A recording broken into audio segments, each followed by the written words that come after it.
बिस्मिल्लाहिर्रहमानिर्रहीम। कमरे में मुकम्मल अंधेरा था। हाथ को हाथ सुझाई न देता। एसी से कमरा बहुत ठंडा हो रहा था।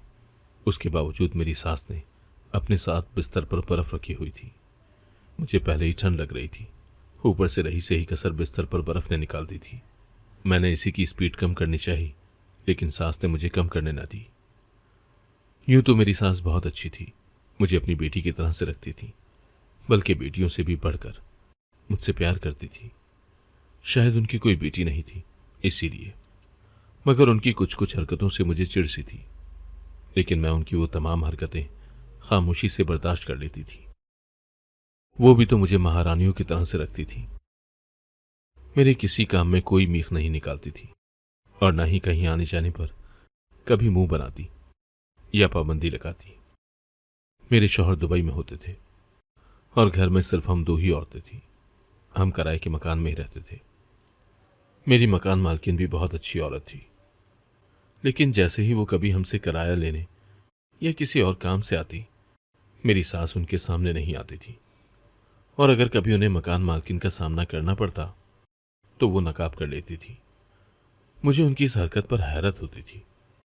कई बार मैंने उनसे पूछा भी, लेकिन वो हमेशा मुझे किसी न किसी बहाने से टाल देती थी। इसी तरह से वो जब सोने के लिए लेटती तो एसी चलाकर और बिस्तर पर बर्फ रख के सोती थी। उनसे जब मैंने इस बारे में इस्तफसार किया तो वो मुझसे कहती कि उन्हें शदीद गर्मी लगती थी, इसीलिए वो अपने साथ बर्फ रखकर सोती है। एक रात मैं और सास सो रहे थे कि अचानक मुझे कुछ अजीबो गरीब सी आवाजें आनी शुरू हो गई। पहले तो शदीद नींद के गलबे की वजह से मैंने उन आवाजों को अपना वहम जाना, मगर जब आवाजें ज्यादा बुलंद होती गईं तो मुझे लगा कि जैसे हमारे घर में कोई घुस आया है। मैंने फौरन मकान मालकिन को फोन किया। वो बेचारी आधी रात को हमारे घर पहुंची। मैंने जब सास के कमरे की लाइट खोली और सास की तरफ देखा तो मेरी चीखें निकल गईं, क्योंकि सास तो... मेरा नाम सबा है और मैं पिंडी में रहती हूँ। मेरी शादी मेरे घर वालों ने कर दी थी। मेरे शौहर इकलौते बेटे थे और ससुर का इंतकाल मेरे शौहर के बचपन में ही हो गया था। घर में बस हम दो ही खवातीन होती थी। शादी के कुछ अरसे बाद ही मेरे शौहर की दुबई में नौकरी हो गई थी और वो मुझे अपनी माँ के पास छोड़कर वहां चले गए थे। उनके जाने के बाद जब मैं घर में बोरियत महसूस करने लगी तो मेरी सास ने मुझसे कहा कि मैं किसी स्कूल में जॉब कर लूं। यूं मैंने एक अच्छे और बड़े स्कूल में जॉब कर ली थी, पर मसला यह था कि वो स्कूल मेरे घर से बहुत फासले पर था। तब मैंने और सास ने शौहर के मशवरे पर स्कूल के करीब ही किराए का मकान ढूंढकर वहां शिफ्ट हो गए थे और अपना मकान किराए पर दे दिया था। मेरी मकान मालकिन से भी अच्छी सलाम दुआ हो गई थी। उनका हमारे घर आना जाना हो गया था, लेकिन पता नहीं क्यों मेरी सास उनके आने पर या तो किसी काम में मसरूफ हो जाती या फिर सो जाती, और अगर कभी किसी न किसी वजह से उनका आमना सामना हो भी जाता तो वो नकाब कर लेती। मैंने एक दो बार उनसे पूछा भी कि वो इस तरह क्यों करती हैं, तो वो मुझे टाल देती। शुरू में जब मेरे शौहर दुबई गए तो मैं सास के साथ उनके कमरे में ही सो जाती थी, लेकिन उनके साथ सोना और जुए शेर लाना एक बराबर था। मेरी सास अपने कमरे में फुल एसी चलाती और बिस्तर पर भी बर्फ रखकर सोती, और कमरे में इतना अंधेरा होता कि हाथ को हाथ सुझाई ना देता। मुझे जब ठंड लगती और मैं एसी को हल्का करती या नाइट बल्ब जलाती तो वो मुझे सख्ती से मना कर देती। मैंने उनसे दरियाफ्त किया तो उन्होंने मुझे सख्ती से डांट दिया था। मुझे बुरा तो बहुत लगा, लेकिन वो और बातों में मेरे साथ इतनी अच्छी थी कि मैंने उनकी डांट खामोशी से सुन ली और किसी को कुछ न कहा। हाँ, उनके इस रवैये की वजह से मैंने अपना कमरा अलग कर लिया था। एक दिन मैं रात को सो रही थी कि मुझे कुछ अजीब व गरीब सी आवाजें सुनाई दी। मैंने नींद में इसे अपना वहम समझा, लेकिन जब आवाजें बुलंद होती गईं तो मैंने उठकर कमरे का जायजा लिया कि ये आवाजें कहां से आ रही थी। वो आवाजें मेरी सास के कमरे से आ रही थी। ऐसा लग रहा था जैसे कोई मेरी सास का गला दबाने की कोशिश कर रहा था। मैंने डरकर फौरन अपनी मकान मालकिन को फोन किया। वो बेचारी भी मेरे फोन पर दौड़ी चली आई थी। मैंने सास के कमरे की तरफ इशारा किया और वो मुझे लेकर कमरे की तरफ बढ़ी। मैंने डरते डरते लाइट खोली और सास की तरफ देखा तो मेरी खौफ से चीखें निकल गई थी। उनकी आंखें बाहर निकली हुई थी और चेहरा खौफनाक हद तक लाल हो रहा था। ऐसा लग रहा था जैसे किसी ने उनका गला घोंटने की कोशिश की थी। उनकी हालत बहुत खराब हो रही थी। मेरी मकान मालकिन मेरे पीछे ही थी। वो मुझे हटाकर कमरे में दाखिल हुई तो मेरी सास को देखकर उन्हें भी हैरत का एक झटका लगा था। हम उनकी बेटी की मदद से मेरी सास को अस्पताल लेकर पहुंचे। इमरजेंसी में डॉक्टर ने उन्हें ट्रीट किया और हमें कमरे के बाहर ही रुकने को कहा। मैंने अपनी मकान मालकिन से पूछा कि उन्हें मेरी सास को देखकर इतनी हैरत क्यों हुई थी। तब उन्होंने बताया कि वो मेरी सास को बहुत अच्छी तरह से जानती थी, बल्कि वो और मेरी सास बचपन की सहेलियां थीं, लेकिन वक्त और हालात ने उन्हें एक दूसरे से अलग कर दिया था।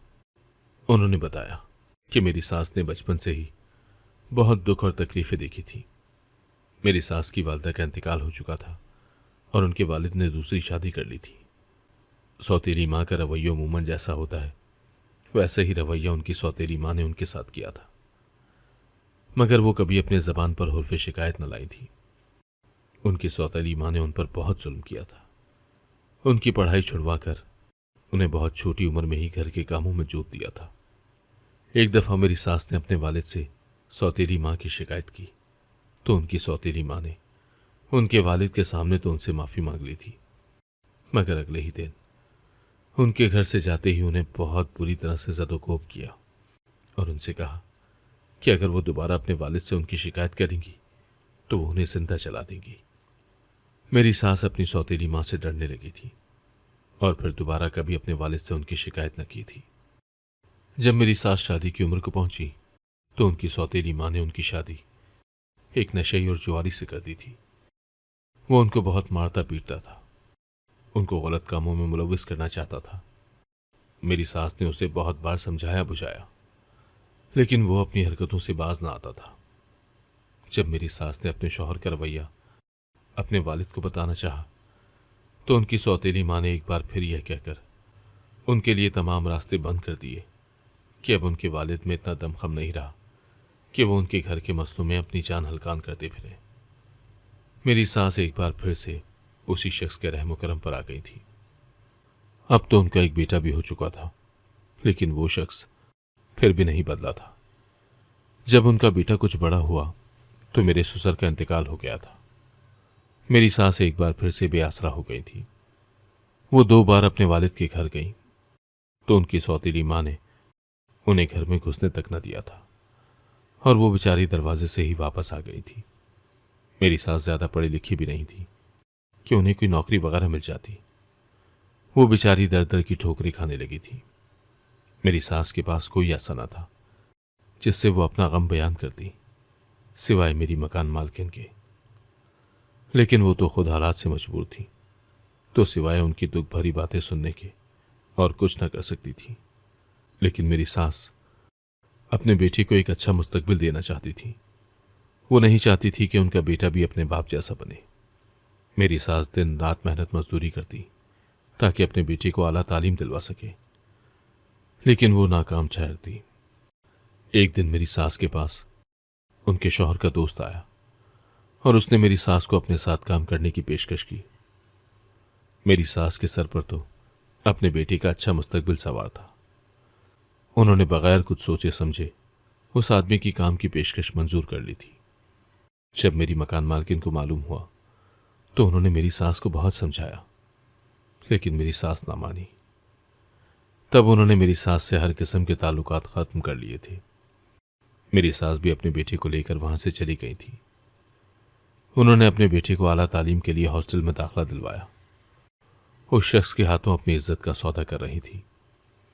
बिलाखिर मेरे शौहर एक ताबनाक मुस्तकबिल के साथ वापस लौटे। उस वक्त तक मेरी सास बिल्कुल खोखली हो चुकी थी। उन्होंने वो शहर छोड़ा और पिंडी में आकर रहने लगी।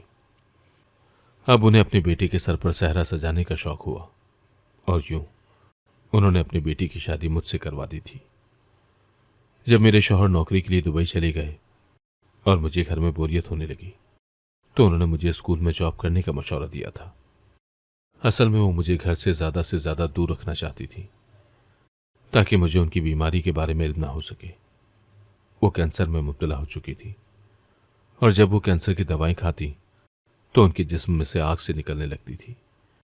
इसीलिए वो सोते वक्त इतना तेज एसी चलाती थी और बिस्तर पर बर्फ रखती थी। वो कमरे में अंधेरा भी इसीलिए किए रखती ताकि अगर कभी उनकी रात में तबीयत खराब हो तो मैं उनका चेहरा न देख सकूं। मेरी मकान मालकिन ने उन्हें देखते ही पहचान लिया था, इसीलिए वो उनका सामना करने से कतराने लगी थी। वो नहीं चाहती थी कि कभी मुझ पर या उनके बेटे पर उनके काम का राज खुले। मैंने अपने शौहर को अपनी सास की तबीयत के बारे में बता दिया था और वो वहां से फिलफौल चल पड़े थे। तकरीबन रात भर के इंतजार के बाद डॉक्टर ने उन्हें रूम में शिफ्ट कर दिया था।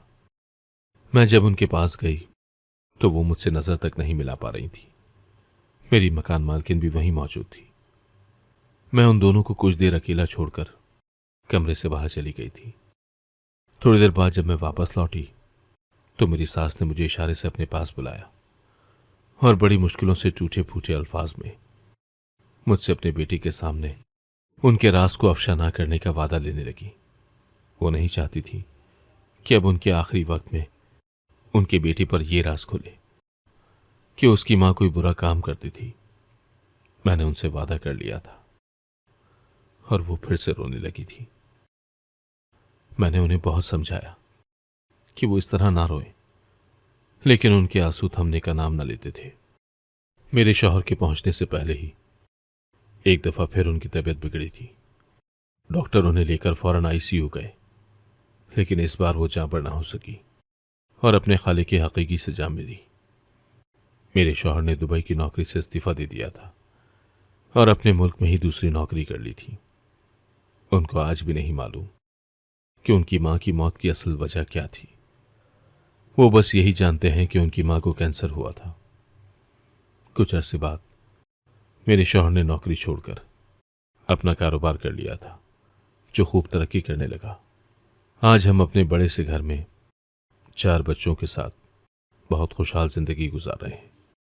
मैं अपनी सास के नाम से हर महीने सदका व खैरात करती रहती हूँ और उनकी मग़फ़िरत की दुआ मांगती रहती हूँ। अगर आपको आज की कहानी पसंद आई है तो वीडियो को जरूर लाइक कीजिएगा और अपने दोस्तों के साथ भी शेयर कीजिएगा। और हाँ, अगर आपने अभी तक हमारा चैनल सब्सक्राइब नहीं किया तो जरूर सब्सक्राइब करें। मिलते हैं कल एक नई और दिलचस्प कहानी के साथ। अल्लाह हाफिज।